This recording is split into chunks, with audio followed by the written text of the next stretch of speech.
Hey guys, it's from the scan. Today we're having a look at the DJI Go App. So, first of all, there's this menu bar along here, which is your status bar, or menu bar, whatever you want to call it.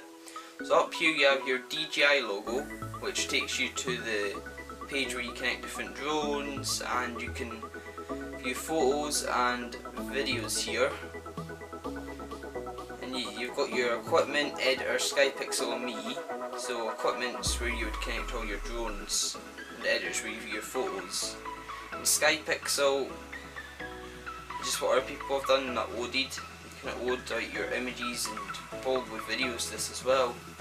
And then you've got your me, which is like all your information about your Sky Pixel and DJI account. So back to the app. Goes up. We have next on here we have the coloured bit. So if it's green here, it means it's safe to fly. If it's orange, like how mine's is, it means you're going to be flying and the wind could take it away. That's why it's an ATI. And it'll be an ATI if you're inside. So if I was outside, that would be green now. And if it's red, it means you can't take off for whatever reason. So next on here it tells you which mode you're in, and I'm in PATI mode. And next that's how many satellites you've got, but I'm inside so I won't get any satellites. Next to that is how well your connection is to your controller. So it's quite self-explanatory. The more bars there is, the better connection. Same with the image transmission. Same as the controller, and you've got your battery. Now down below that is your camera settings. So you've got your ISO, shutter and exposure and your white balance, and that's just what you're recording in. And then here you have your lock on exposure. So if this is locked, it's not going to change the exposure. So if it wasn't locked, when you're getting ready to get a shot, the exposure is going to change, and that will ruin a shot. So always leave this, make sure it's always blue. Next down here you have where the recording icon is, you have the camera settings, and in this top one changes it, but I can't change it because I'm recording now. Down below that we have your camera settings. Here I use auto, I don't really plan on using manual. Manual is just a bit more complicated. You can't change because I'm recording. But it's just a bit more complicated. It'll actually change your shutter speed, your ISO and your exposure. Next to that with the camera icon is that's all your settings, like video size. You've got your video format. If you're using Mac, you should probably use MOV. If you're using Windows, you probably use MP4, and I probably should have that on MP4. If that won't change. Down below it you have NTSC or PAL. If you're in North America you want to use NTSC, and if you're in Europe you want to use PAL, I think.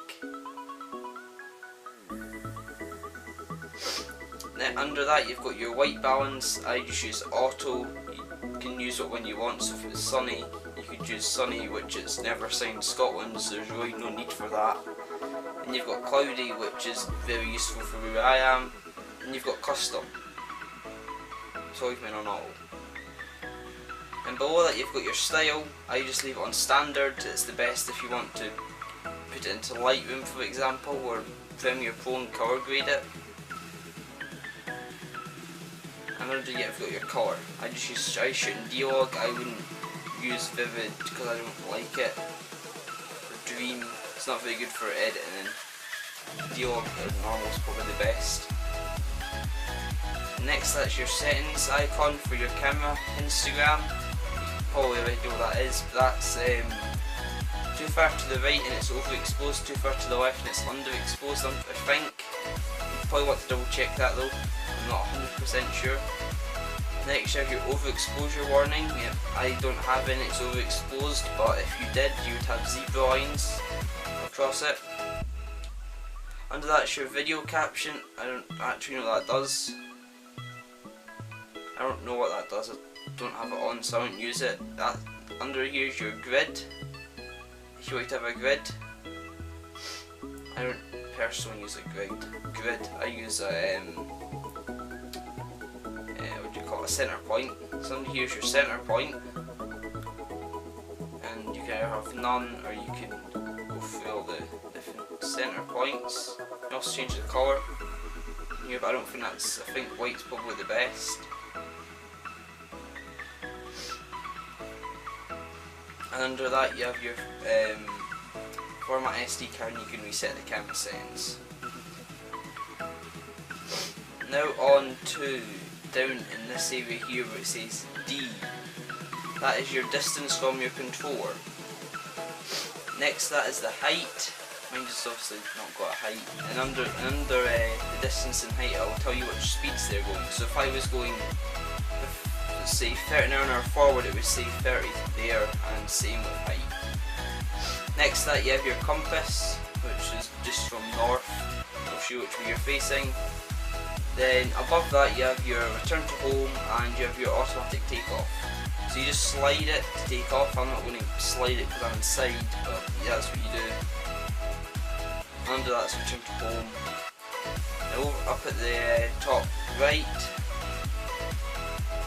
you'll have your general settings. This is your measurement unit. I like to use imperial, I don't like the metric system. Under that you have enable hardware decoding. I would just leave that on. You have live streaming, which if you want to live stream to the YouTube or Facebook. I don't know what any of the other ones are. Let's go back into that. Under that you have your map, show flight route. So if you had down here, let's say the map, it'll show you where you've been going. This will all be blurred on the video as well. Under that you have your cache map in the background, so that's if you want to keep the cache in the cache.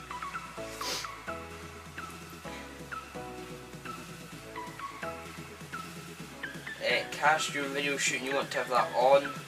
The maximum video capacity.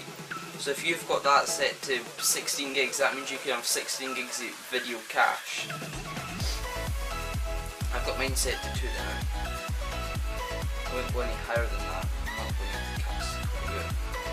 Under that you have clear cache automatically, so when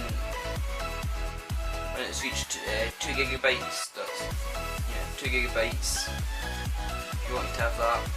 And here and below that you've got your warnings, so if you tap on that you can see all the warnings you've had. So you just click on one, I'll tell you all the warnings you got during that flight. Just go back to here. And other is just your device name, so I've just got John Martin's drone, and then under device names about, that just tells you the version of the app, the aircraft, and your fly-safe database, and your controller serial number.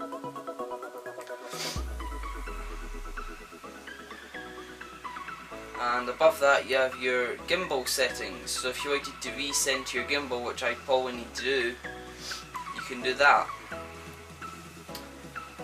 Under that's adjust gimbal roll, so if you want to adjust the gimbal, the roll of it, that's there.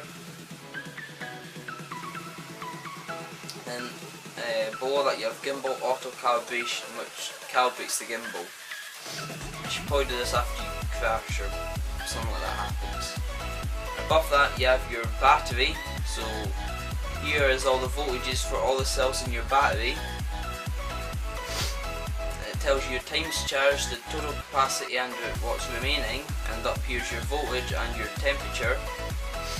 Now down below all that you have your critically low battery warning, which, so that'll basically tell it when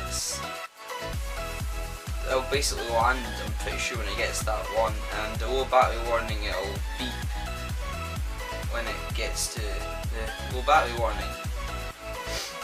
And under that you have flight time, which I've not flew, and you've got advanced settings, so it's show voltage on main screen. I think that's just stupid, to be quite honest. And you've got time to discharge, I've got mine set to 8 days. I wouldn't have it any higher than that, because what that basically does is, if you've got the battery, let's say, fully charged, you don't want it to sit there fully charged for really 8 days, do you? That will damage your battery if you leave it any longer. Under that, you've just got your details about the battery. It's normal, which is good. Then above that, you've got your Wi-Fi or transmission settings if you've got a Phantom 4 above, or not a Wi-Fi one. That's where you just change the Wi-Fi SSD and your Wi-Fi password. Above that is the remote controller settings. And you can calibrate the controller, which is an absolute nightmare if I had to do that. Under that, you've got your stick mode. You probably won't ever have to change that, because you'll probably get used to the one you pick first. And mode 2 is probably the best one. As you can see here, it tells you what mode 2 is.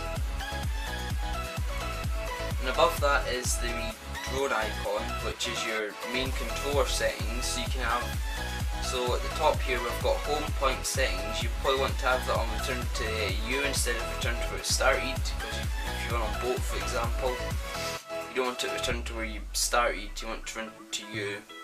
And under that, you have multiple flight modes. So that's the switch for the PA and F. Return to home altitude, just under that. You want to have that probably as high as possible, because if your drone's returning to home, you don't want it to hit anything in the way.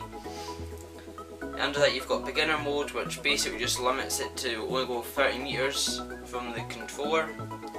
Under that, you can have your max flight altitude. I have mine at 200, and I would just disable max distance. That's just lets you see how far it would go. I think it's quite stupid. And under that, you've got advanced settings. So this is where you do your have your IMU. You've got your XP. I don't even know what that does, to be honest. And here's your sensors. So that's for your IMU. That's where you would calibrate it if maybe you have a crash or something like that had happened.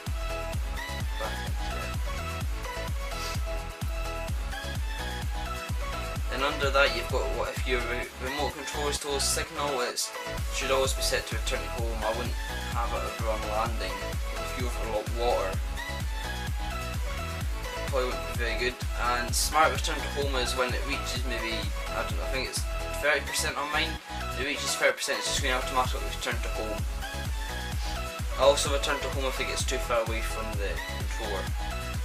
And turn on head LEDs, that just turns off the LEDs on the front of the drone, as you can see.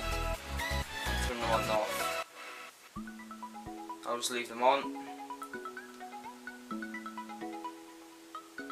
And that's about it for the DJI Go app.